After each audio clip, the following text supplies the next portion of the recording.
Bonjour à tous, 118 000 vues pour une petite vidéo sur les coiffeurs, sur les barbiers. Franchement, je préférais parfois avoir des vues sur des choses beaucoup plus importantes.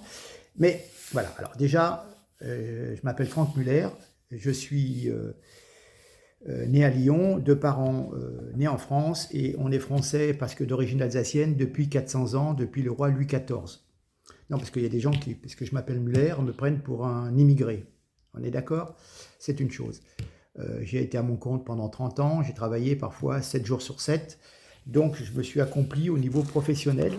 Et justement, c'est la raison pour laquelle je suis un petit peu toujours curieux, quand je suis au contact d'un commerçant, d'un artisan et tout, de voir de la façon dont il gère et comment il s'en sort. Donc, quand j'ai ma coiffeuse qui me prend 21 € pour mes coupes vietnamiennes, et qui parfois ne se sort pas de salaire parce qu'elle voulait payer son employé, ça m'interpelle. Donc effectivement, il y a des charges, il y a déjà une TVA à 20%, c'est ce que j'ai voulu rappeler dans cette vidéo. Mais je comprends tout à fait que si une coupe à 10 € vous convient très bien, ben c'est normal, c'est en fonction du pouvoir d'achat de tout le monde. On est bien d'accord. Ça ne justifie pas, si vous voulez, des appels à la haine, comme j'ai eu des commentaires vraiment débiles. Ce que je voulais signaler, c'est que, bon déjà vous êtes d'accord, hein, il ne faut quand même pas se voiler la face, quand il y a des commerces tenus par des gens issus d'immigration, et n'allez pas me taxer de racisme, c'est une constatation. Quand vous voyez que vous avez un kebab tous les 500 mètres, ne me dites pas que tous arrivent à vivre, que ces mêmes kebabs, au bout de 6 mois, ça devient une pâtisserie orientale, 6 mois après, c'est repris par un autre et ça redevient un kebab, et que les mecs, ils doivent faire 10 menus dans la journée. Ne me dis pas que tout est déclaré, que le personnel est payé avec des charges de sécurité sociale, etc. Parce que c'est déjà... L'État prend déjà un maximum. Vous ouvrez un truc, vous n'avez pas encore fait 1 € de chiffre d'affaires, on vous demande déjà des acomptes sur les impôts et sur les taxes. Bref, c'est une constatation. On voit effectivement des barbiers qui se développent à droite à gauche, d'expérience par une personne qui travaillait avec ces gens. Le patron employait des sans-papiers, 10 € la coupe, et il leur reversait 1 € par coupe, ce qui fait qu'un type qui malheureusement n'avait pas de moyens de survivre, qui était rentré en France d'une façon illégale, et ben, il récupérait 1 € pour chaque tête qu'il coiffait. Et effectivement, s'il arrive à faire 20-30 coupes dans la journée, ben, il se récupérait 30-40 €. Et ben, ça l'aidait grandement. Voilà, c'est une chose. C'est une constatation. Ce que je veux démontrer, c'est que effectivement, si un coiffeur paye déjà 20% de TVA sur sa prestation, plus tous les frais annexes qu'on vous demande pour un magasin, des espèces d'impôts locaux, etc. Mais c'est un truc... ils en rajoutent des lignes. Chaque année, ils trouvent un moyen de rajouter une ligne supplémentaire avec un truc à payer. Hein. Et puis on a dérivé effectivement sur le taxi, sur les Uber, puisqu'on m'a fait la réflexion. Mais Uber ne paye pas d'impôts en France. Donc vous êtes auto-entrepreneur, déjà, vous payez relativement peu de charges. Et Uber centralise tout, et c'est en Irlande. Donc il n'y a rien qui rentre dans les caisses de l'État français. Un taxi, lui. Et vous le savez, si vous êtes artisan, que vous soyez immigré, peu importe, quand vous avez acheté un magasin, vous avez donné un argent, un fonds de commerce. Un taxi, il rachète une licence. C'est 200 000, c'est 300 000 €. C'est pas en faisant des courses à 10 ou 15 balles qu'il va pouvoir... Ça lui payera juste le gazole, le carburant. Mais ça ne peut pas rembourser. Donc c'est normal, c'est des courses maintenant facilement à 30 à 40 €. Et que vous vous dites, c'est du vol, le Uber c'est moins cher. Je mets en parallèle les deux. Mais l'État prend tellement d'argent que du coup, un vrai professionnel qui est vraiment à jour, il s'en sort de moins en moins. Alors évidemment, vous pouvez dire, ouais, c'est des voleurs, etc. Ben, certains ne sont pas des bons professionnels, d'autres ne sont pas très aimables, d'autres ont beaucoup de problèmes. C'est pas évident parce que plus personne ne veut travailler le samedi. La coiffure, c'est le samedi, hein, on est d'accord? Chez nos amis, chez les cousins, il n'y a pas de problème. Hein. Le salon, il est ouvert le samedi, il est ouvert le dimanche, hein, on est d'accord? Vous les voyez qui sont ouverts.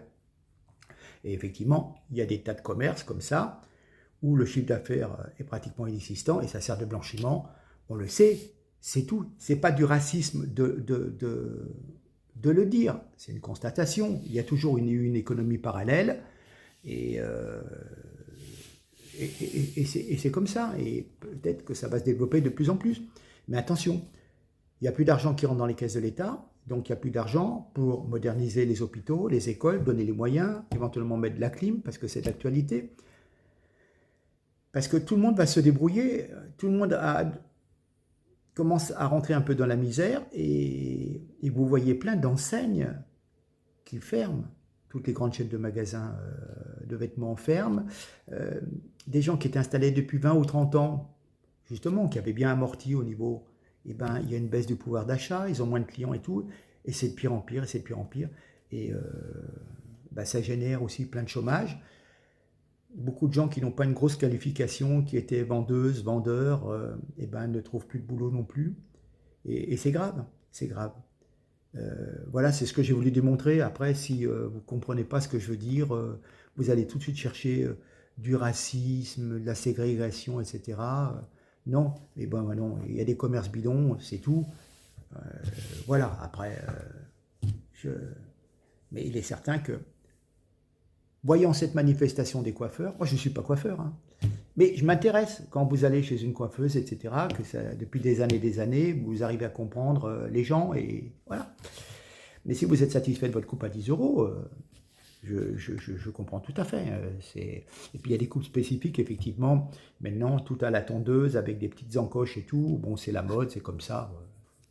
Et c'est vrai que quand vous passez le CAP coiffure ou le brevet professionnel, c'est pas tout à fait ce qu'on vous demande. Bon, sur ce, j'espère vous avoir donné les éléments qui pourront un petit peu faire mieux comprendre ce que j'ai voulu dire par là. Mais si tout le monde fait du business dans son coin, je veux bien, mais à force, l'État, qui est déjà en faillite, ben là c'est sûr qu'à un moment c'est tout en haut qu'il va falloir faire sacrément des économies, et il faudra virer les gens qui ne veulent pas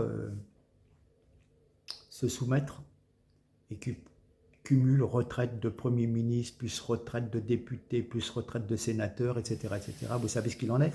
Et je vais vous rajouter une vidéo, écoutez-la bien, tout est dit. Vous comme moi, on pense la même chose à un moment. Et c'est Nicolas qui paye, c'est toujours le mec qui lui est déclaré, on lui demande de plus en plus, et puis à un moment, à force, il n'en peut plus. Allez, on se quitte, bons amis, et puis à très bientôt. Mais écoutez bien la chanson, vous allez voir, c'est dingue, et c'est vrai. Merci.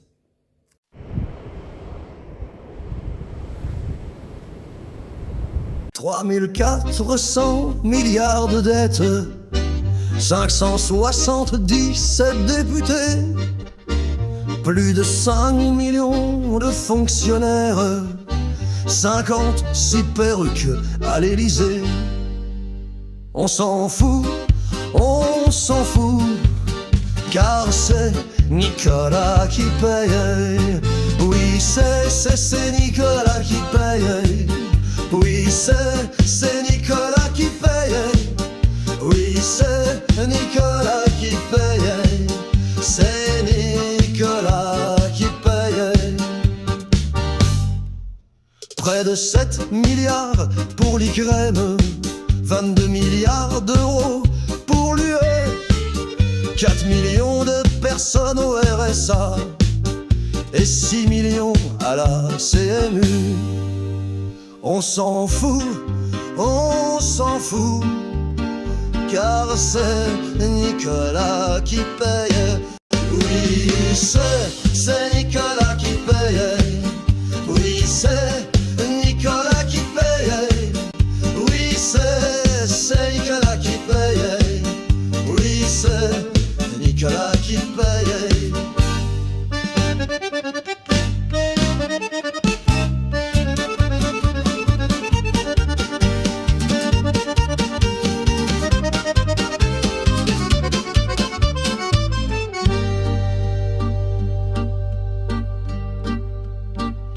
75 millions de cartes vitales pour 68 millions de Français. 1,7 actifs qui cotisent pour un seul retraité. On s'en fout, on s'en fout